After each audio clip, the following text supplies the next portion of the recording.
I'm just going to share a little bit about my story that began about 3.5 years ago. My name's Bob Pletka, and I'm the superintendent of Fullerton School District. So about 3.5 years ago, I get a call from Rich Thome from Leadership Associates, and he says, Bob, you'd be perfect for Fullerton. Of course, he has said that to 20 other people to get us all to apply, do his job.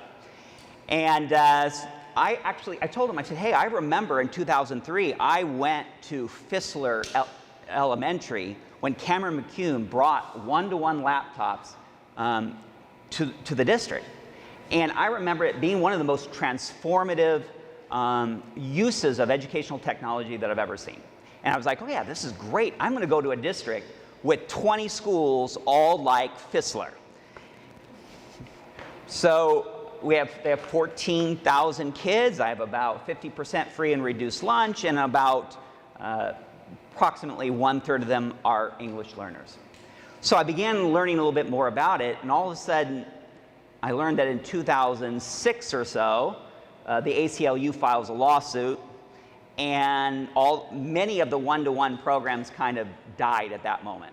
And then we all hit the recession. 6-7 years ravaged the district, and so basically they had a pocket of one-to-one schools and a whole bunch of schools that basically had not received new technology, in some cases in 10 years.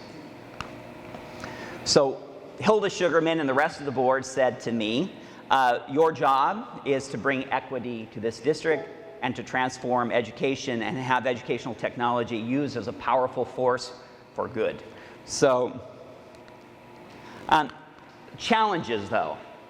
So our biggest challenge that as I walked around from school to school was our own pedagogy and our own expectation. And so while I did see transformative uses of technology in many of the schools and many classrooms, what I also saw was isolated students as consumers of information, basically copying down someone else's answers. And as you can see, I love this. I don't know if you can tell, but at the top, there's actually a rubber band around the kid's head. He's gazing off into nothing. And when I interviewed him for my dissertation a few years ago, this was his quote. As I was going around the schools, though, I realized that it wasn't just an equity of devices, but it was an equity of how we educated kids and how our teachers thought technology should be used. So contrasting Fissler one-to-one, transformative, and Valencia Park, and some of the great things they're doing, I go to another school. And it's my really first visit to the school. They know two things about me. I'm big onto technology, and they know I love to fish. So the teacher, good teacher, trying to do the right thing, trying to do what she thinks that I would want, she calls me over and she says, let me show you this. I saw this new program, and she had some kids working on it, and what they were working on was a video game where kids caught fish. And I realized at that moment two things. One is they saw technology as a novelty, something that would interest kids, maybe serve as a reward, but not something that would redefine education, as Dr. Fuentedora says, and in terms of SAMR model. So we started at the beginning and said, let's look at, if we were going to talk about redefining education, what does that mean? And we spent 1.5 years in intensive, not professional development, but intensive conversations. What does it mean to redefine education, to transform it? And so changing it from consumers of information to creators of content, culture, and knowledge. And so once we had that kind of vision piece, and we really grounded it in two areas. First, citizenship isn't something you learn about. It's something you do, it's something you become, and it's something you activate. And so our goal was to activate agency in kids to affect change in their world, not in the future, not when they were 18 or 21 or 40 or 80, but right now to make changes. And so we looked for, in our curriculum and education, opportunities for kids to make and participate and have a voice in their community. We're currently working with St. Jude's. The kids actually do permanent mosaics that go on the hospital and are a part of a design process and a design team.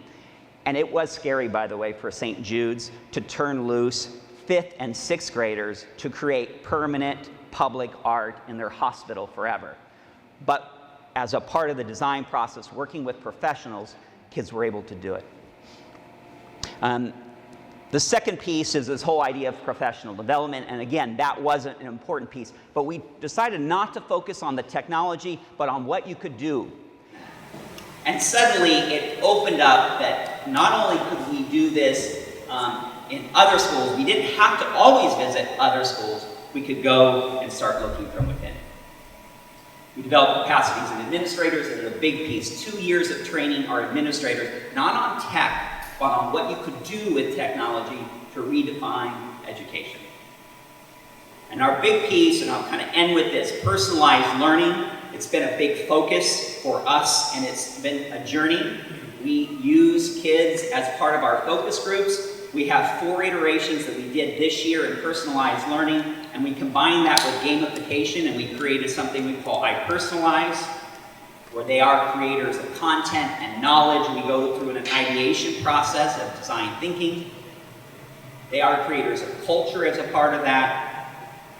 And we use an instructional design model based on Marzano. We take his questions, we put it in a instructional design sequence that includes pre-testing.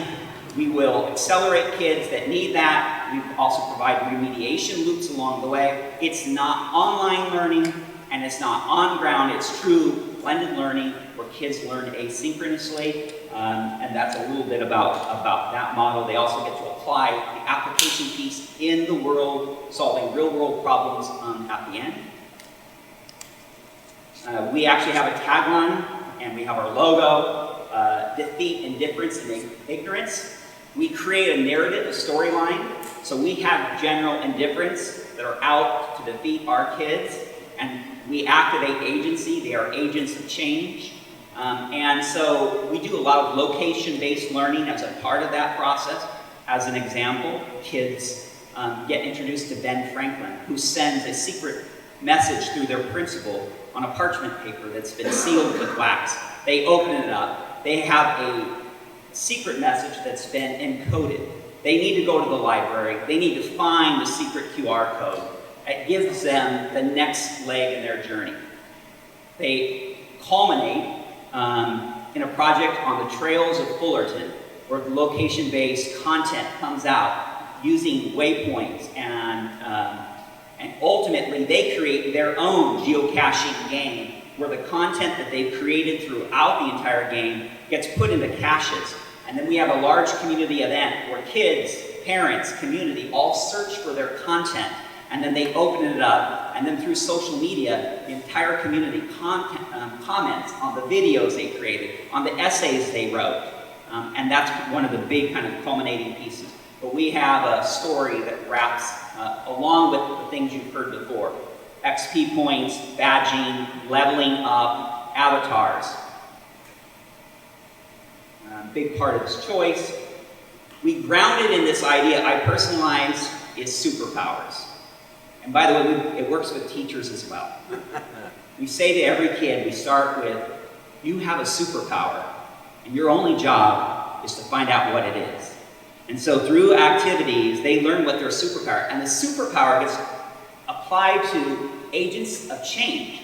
Because once they know what their superpower is, now they can affect the world, they can affect their community, they can affect their nation. And so once they know their superpower that is unique and special, they then can wrap that into their avatars and have symbols of that superpower, and they bring those into class. And again, it works great with teachers. We had a gamification unit where teachers discovered their secret power as a teacher and then found symbols to represent that, and that was the culminating day. One more thing, and this is the ending piece. Not only have we have kids actively within their units apply their learning into the community and have voice, we have a big offering piece. So we've partnered up with Barnes & Noble, with the comic book store in our neighborhood, and kids create essays. We publish that into books. We publish their comic books. Those go into Barnes & Nobles. There are big book signings. The entire community comes. Barnes & Noble sells their books. Their faces light up because they are authors. Their parents light up because they are authors. The comic book store, which the parents, I always didn't know how they were going to react. They go to the comic book store and their kid's comic is up on that room. And so the idea is to connect kids into the real world, affecting change with their voice right now. So activating agency is a big part of how we can redefine and transform education using educational technology.